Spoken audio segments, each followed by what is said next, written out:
चलिए इसकी तरह आपको बता दें कि किसानों के भारत बंद बुलाए जाने को लेकर हमारे साथ इसी मसले को लेकर बातचीत करने के लिए हमारे साथ कैबिनेट मंत्री मूलचंद शर्मा जुड़ गए हैं। मूलचंद शर्मा जी, सबसे पहले आपका बहुत बहुत स्वागत है हरियाणा न्यूज पर। धन्यवाद जी, धन्यवाद। मूलचंद शर्मा जी, संयुक्त किसान मोर्चा ने भारत बंद का आह्वान किया है। कहीं पर असर देखने को मिल रहा है, कहीं पर असर देखने को नहीं मिल रहा, लेकिन भारतीय जनता पार्टी इसको किस तरह से देख रही है, क्या दृष्टिकोण है?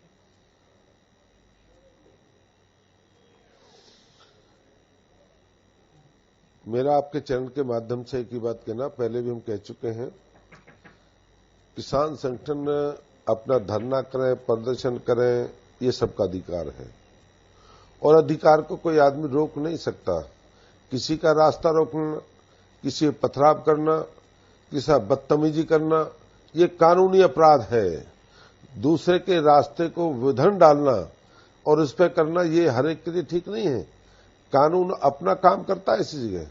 मैंने एक पहले भी कहा था कि किसान खेत और खलिहान में काम पे लगा हुआ है और इस संगठन में हरियाणा में वो लोग लगे हुए हैं जो लोग दूसरी पार्टियों से संबंधित हैं, जो चुनाव के पिटे हुए मोरे हैं, जो चुनाव हार चुके हैं, उनका किसानों से कोई लेना देना नहीं है और 3 कानून के बारे में वो जानते भी नहीं है, वो लोग इस प्रदर्शन में शामिल हैं। और कांग्रेस और विपक्ष के लोग वहां धरने पर जाकर उनको वहां जाकर भाषण देते हैं। आप ये तो बताइए, हमने मना नहीं करा, किसान अपनी बात रख सकता है, किसान अपनी बात कहीं कह सकता, कोई आदमी अपनी बात कह सकता है, पर वो लोग जो किसान के नाम से इस तरह का काम करते हैं, इस तरह के प्रदर्शन करने हैं, धरने करते हैं, वो ठीक नहीं है। लेकिन मूलचंद शर्मा जी, सबसे बड़ी बात तो यहाँ पर यह है ना, जिस तरह से आप ये कह रहे हैं कि वो किसान नहीं है, किसानों के नाम पर एक अलग तरह की राजनीति चल रही है, तो आपके पास तमाम एजेंसियां हैं, इसको आपको एक्सपोज करना चाहिए अगर कोई देश का माहौल बिगाड़ने की कोशिश कर रहा है तो।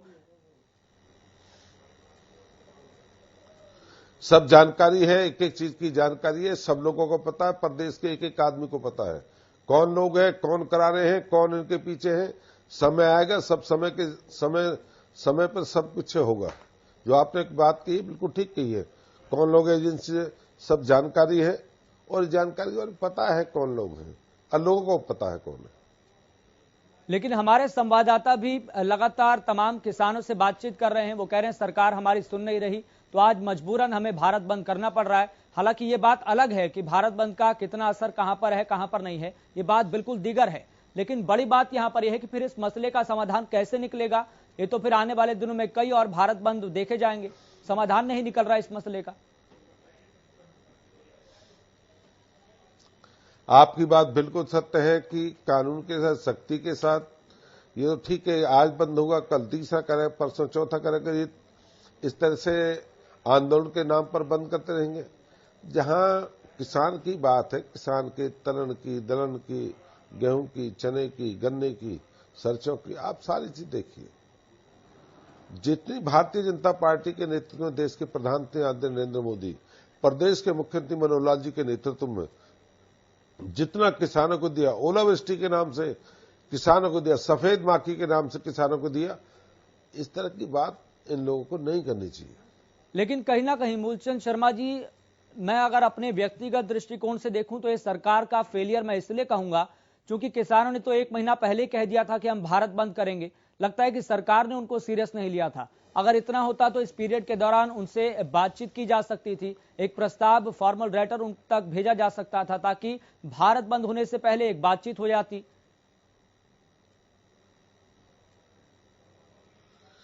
नहीं, मैं आपकी बात को मानता हूं। 1 महीना पहले कहा, ये हमारी कमजोरी ना समझें, ये फेलियर नहीं समझें। हम जानते हैं कानून के रास्ते जाते हैं, रास्ते खुलवाने जानते हैं, हम मर्यादा से हैं, हम समझते हैं कि ये आराम से, प्यार से, मोहब्बत से न्यायपालिका के कानून की पालना करें। हम समझते हैं इन बातों को।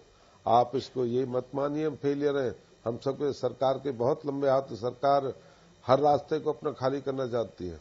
जहां न्यायपालिका साथ खड़ी है, लोग साथ खड़े हैं, उद्योग व्यापार साथ खड़े हैं, व्यापार बर्बाद कर दिए।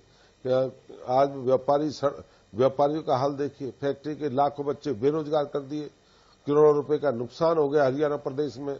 सोनीपत के हाल देखिए, बहादुरगढ़ के देखिए, रेवाड़ी, धारूगढ़, सारा बर्बाद कर दिया। इससे बड़ी बर्बादी कर ये मत ना माने हम फेलियर है। हमारा धैर्य, हम जानते हैं कि भाई आराम से न्यायपालिका के जो कानून उसका सम्मान करें और ये इस तरह की हुड़दंगबाजी ना करें। इससे क्या होगा, प्रदेश के नुकसान। और हमने पहले भी कहा था कांग्रेस पार्टी इसके पीछे है, और दावे ये अमरिंदर जो पंजाब के मुख्यमंत्री ने कहा यही हालात तब हुए थे, और कांग्रेस के बच्चे पंजाब के हो चाहे हरियाणा के हो या कहीं प्रदेश के हो, वो इस कानून को बंद, इस आंदोलन के पीछे खड़े हुए हैं। इन्हें मखौटा पहन रखा है और इस कारण से ये प्रदेश में इस तरह के हालात खराब करने का प्रयास कर रहे हैं। लेकिन मूलचंद शर्मा जी, ऐसे अपनी बात तो रख देना ठीक है, मानते हैं जो भी आप कह रहे हैं वो आपका एक भारतीय जनता पार्टी का अपना एक नजरिया हो सकता है, लेकिन अगर ये बात है तो आपको एक्सपोज जरूर करना चाहिए, सबूतों के साथ आगे आना चाहिए कि इनको कोई बरगला रहा है और इस पूरे किसान आंदोलन के पीछे एक पूरी सोची समझी साजिश है, तो इसको एक्सपोज करना बेहद जरूरी है। लेकिन किसान आंदोलन में बड़े जो किसान नेता हैं वो आगे आकर कहते हैं कि हम भारत बंद करेंगे क्योंकि सरकार तो हमारी सुन नहीं रही है। तो क्या भारतीय जनता पार्टी के पास इस मसले को लेकर कोई फॉर्मूला है कि इसका मसले का कोई समाधान हो सके, कोई सटीक फॉर्मूला? समझाने वाले को तो समझाए, समझने वाले नहीं हैं, समझते नहीं है ये। अब मैंने कहा इतनी बार फसलों के रेट पड़े हैं, सरसों के देखिए, गेहूं के, चने के देखिए, तरण के देखिए, आप दूसरे दालों के देखिए, कोई चीज गन्ने के भाव देखिए। ये समझने वाले तो समझ जाते, पर इनको समझाए कौन, समझते नहीं है। समझाने वाले को समझा दें हम, पर ये तो समझने वाले नहीं है। ये तो एक ही चीज पे तीन कानून के बारे में ज्ञान नहीं है। तीन कानून क्या है, पूछ रहे इनको तीन कानून। इनको समझाना, न्यायपालिका का फैसला आने दो। सुप्रीम कोर्ट न्यायपालिका फैसला जल्दी इसके निर्णय निकालने के हक में है और इसके बाद सरकार अपना काम करेगी। लेकिन हमारे संवाददाताओं ने अलग अलग जगह पर जाकर किसानों से बातचीत की है, किसान नेताओं से बातचीत की है, लेकिन कहीं ना कहीं इस बात को लेकर जनता भी हैरान है और सोचने पर मजबूर है कि सरकार इन किसानों को किसान मानने को तैयार नहीं है। और सवाल भी ये पूछा जा रहा है कि फिर जो किसान आंदोलन के दरमियान जो 11 दौर की वार्ता हुई थी, फिर वो कौन थे? सरकार ने किसानों से तो बातचीत की थी। शुरू में किसान आंदोलन की शुरू हुई थी, धीरे धीरे जब किसान सारी बात को, किसान के हाथ में सारी बात समझ गया था, जब वार्ता हुई थी उस समय किसान थे और किसानों की जानकारी मिली। किसानों ने तीनों कानूनों का अध्ययन करा, उनकी जानकारी लेने के बाद धीरे धीरे आंदोलन दूसरे लोगों के हाथ में चला गया। बाद में आंदोलन किसान आंदोलन नहीं रहा, बाद में राजनीतिक आंदोलन हो गया।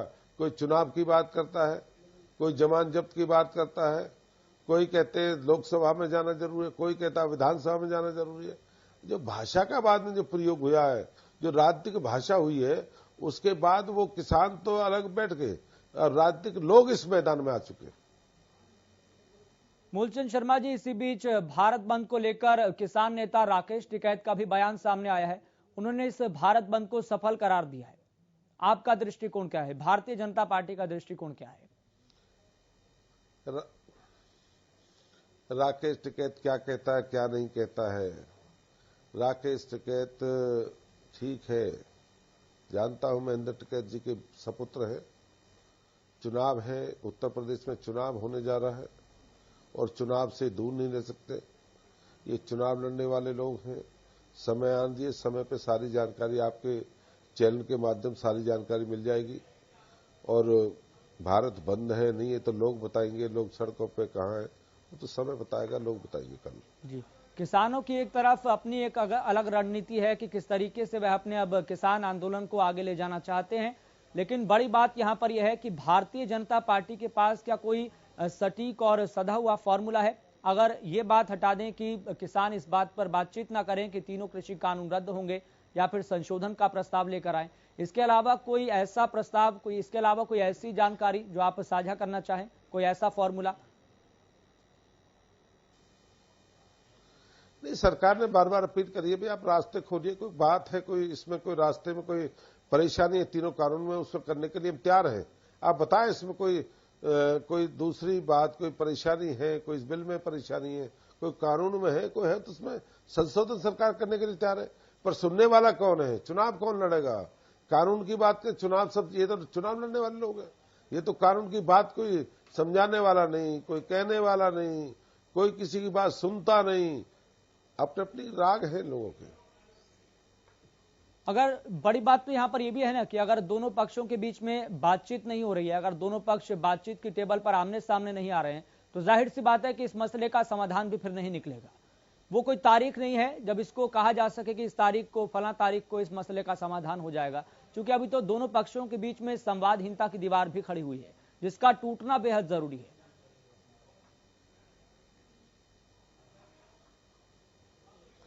समय लगेगा, धीरे धीरे समय लगेगा। जो भी सरकार की रणनीति, किसानों से बैठ के जो भी बात होगी, समय लगेगा। इसमें रास्ता कोई न कोई जी निकालने का सरकार प्रयास करेगी। जी मूलचंद शर्मा जी, किसान तो ये भी कह रहे हैं कि आप एमएसपी पर हमारे को गारंटी दे दीजिए, कानून बना दीजिए, फिर उसके बाद बातचीत भी कर लेंगे। तो एमएसपी पर सरकार गारंटी देने से क्यों ऐतराज कर रही है? सरकार को सामने आना चाहिए और पूरी तरह से इन बातों को रखना चाहिए।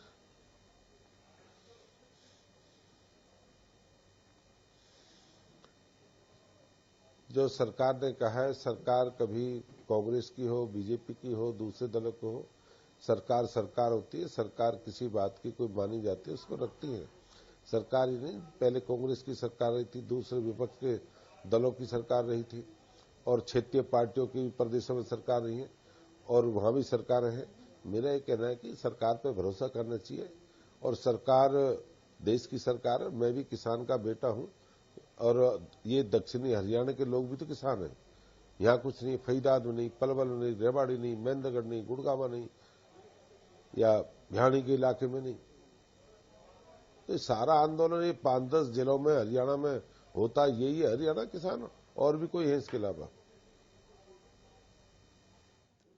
मूलचंद शर्मा जी, आपको लग रहा है कि दोनों पक्ष जल्द ही बातचीत की टेबल पर आएंगे? जल्दी आएगी। तो सरकार की तरफ से क्या कोई फॉर्मल लेटर किसानों को दिया जाएगा कि हम बातचीत के लिए तैयार हैं, आप बातचीत के लिए आए? जिस तरह से हमने पहले की 11 वार्ताओं में देखा था, फॉर्मल लेटर बाकायदा एक दूसरे को जारी किए जाते थे, फिर बातचीत के लिए आते थे, बातचीत होती थी। नहीं, अधिकारियों ने बात करी थी। आईएएस अभी जो मुख्यमंत्री ने कमेटी बनाई थी, उन लोगों ने बात करी, इनसे बातचीत करी है, पर नकारा रवैया इन लोगों का रहा है। ये नहीं मना, ये बात नहीं करना चाहते। केवल आप बात करने के अधिकार के साथ आए नहीं ये लोग। जी, और किसान नेता तो ये भी कह रहे हैं कि भारत बंद करने का मकसद और उद्देश्य हमारा यही है कि ताकि केंद्र सरकार पर दबाव बन सके। आपको लग रहा है कि कोई दबाव बनता हुआ दिखाई दे रहा है केंद्र सरकार पर?